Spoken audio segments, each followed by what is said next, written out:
అధికారులు వీళ్ళందరూ కలిస్తే రాజకీయం ఇప్పుడు ప్రజల్ని కాపాడడానికి ప్రజల కోసం పనిచేస్తారు. కానీ కంప్లీట్ రాజకీయ వ్యవస్థ అధికారుల మీద ప్రెజర్ చేయలేరు. ఇప్పుడు అది కాదు కూడా ప్రపంచంలో. అధికారులకు చట్టం న్యాయం, వాళ్ళకు కొన్ని చట్టాలు ఉంటాయి, వారి పరిధిలో వాళ్ళు వెళ్లాల్సి ఉంటుంది. కానీ ముఖ్యమంత్రి చెప్తానో ఇంకోటి చెప్తానో కాదు అది. ఇప్పుడు చెప్తున్నాడు ఎల్ఎన్టీకో ఒక కంపెనీకి, ఎల్ఎన్టీ లాంటి పెద్ద పెద్ద ప్రముఖ కన్స్ట్రక్షన్ కంపెనీకి మనం వెళ్ళి లేదు ఇది కట్టేసేయండి, ఇట్లా కట్టండి, అట్లా కట్టండి, ఇట్లా కట్టండి, అది కాదు. అది వాళ్ళకంటే లెక్కలు పత్రాలు ఉంటాయి, వాళ్ళకి సమీకరణాలు ఉంటాయి. ఇది ఎన్ని రోజులు కట్టాలి, ఎట్లా కన్స్ట్రక్ట్ చేయాలి, ఎంత బలంగా కట్టాలి, దీనికి వాడాల్సిన స్టీల్ ఏంటి, ఇంకోటి ఏదో వాళ్ళు చెప్తారు. మనం ఏంటంటే ఒక ఐడియా ఇవ్వగలుగుతాం అంతే తప్ప. కానీ ఇప్పుడు ప్రభుత్వంలో ఉంది కదా, అప్పుడు ముఖ్యమంత్రి కదా, ఆయన ఎట్లా తెప్పించుకుంటారండి? ఇంటెలిజెన్స్ వ్యవస్థ ఎట్లుందా అని అడుగుతారు. రాష్ట్రంలో ఏమైనా ఇబ్బందులు ఉన్నాయా, ముఖ్యమంత్రికి తప్పనిసరిగా ఉంటది.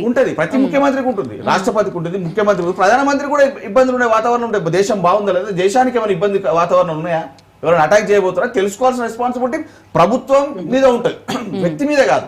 ఈరోజు ప్రభుత్వంలో బాగా చేస్తే వీళ్ళకు కాంగ్రెస్ వాళ్ళకు తీసుకుపోయి బీజేపీ వాళ్ళు అయితే గమ్మతాడు గోడ మీద పిల్ల ఉంటారండి. వీళ్ళు ఎప్పుడు ఎలక్షన్స్ వస్తే అప్పుడు అడ్డుకాలన్నట్టే ఉంటారు తప్ప వీళ్ళకి ఒక బడి కట్టింది లేదు, గుడి కట్టింది లేదు. 8 మంది ఎంపీలు బీజేపీ ఎంపీలు గెలిచిరా, ఏం చేసిరా ఆయన అంటే మన ఎవరు కిషన్ రెడ్డి గారు కుర్కురే ప్యాకెట్లు పంపిస్తారు, లేకపోతే లిఫ్ట్లు ఓపెన్ చేస్తారు.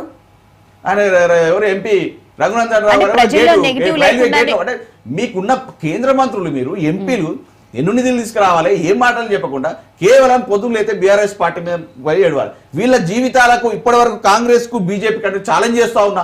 మీ జీవితంలో ఇప్పటి వరకు ఇంకా గతంలో వదిలిపెట్టండి, ఇప్పటి నుంచైనా కూడా కేసీఆర్ గారి పేరు, కేసీఆర్ గారి పేరు తీయకుండా ప్రెస్ మీట్ లా కానీ ఇక్కడ మాట్లాడతారు. వీళ్ళకు అది ఎట్లా సాధ్యం? ఆపోజిట్ పార్టీ అయినప్పుడు, ప్రతిపక్ష పార్టీ అయినప్పుడు పేరు లేకుండా ఎట్లా మాట్లాడతారు? మన ప్రాంతం, తెలంగాణ ప్రాంతం కోసం, తెలంగాణ ప్రజల అభివృద్ధి కోసం, మన ఆత్మ గౌరవం కోసం కొట్లాడి తెచ్చిన తెలంగాణకు తీసుకొచ్చింది, కొట్లాడింది కేసీఆర్ గారు. ఈ రోజు తెలంగాణకు జాతిపితగా నిలబడ్డాడనే. ఆయన పెద్ద మనిషి, ఆయన పట్టుకొని విచారణకు పిలుస్తారు, లేకపోతే ఇంకోటి పిలవండి, ఆయన గౌరవం వచ్చాడా లేదు. సో అంటే మన ప్రాంతం కోసం కొట్లాడేది కేవలం ప్రాంతీయ పార్టీ అయిన బీఆర్ఎస్ పార్టీ.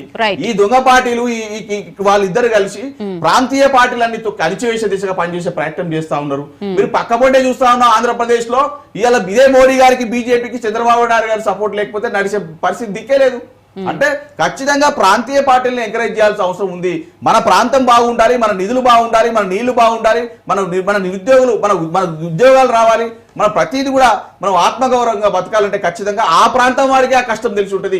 ఆ ప్రాంతం ఈ రోజు తెలంగాణ రాష్ట్రంలో బీఆర్ఎస్ పార్టీ ఒకటే, కేసీఆర్ గారు మాత్రమే తెలంగాణ రాష్ట్రాన్ని మళ్ళీ బాగుపరచగలుగుతారు.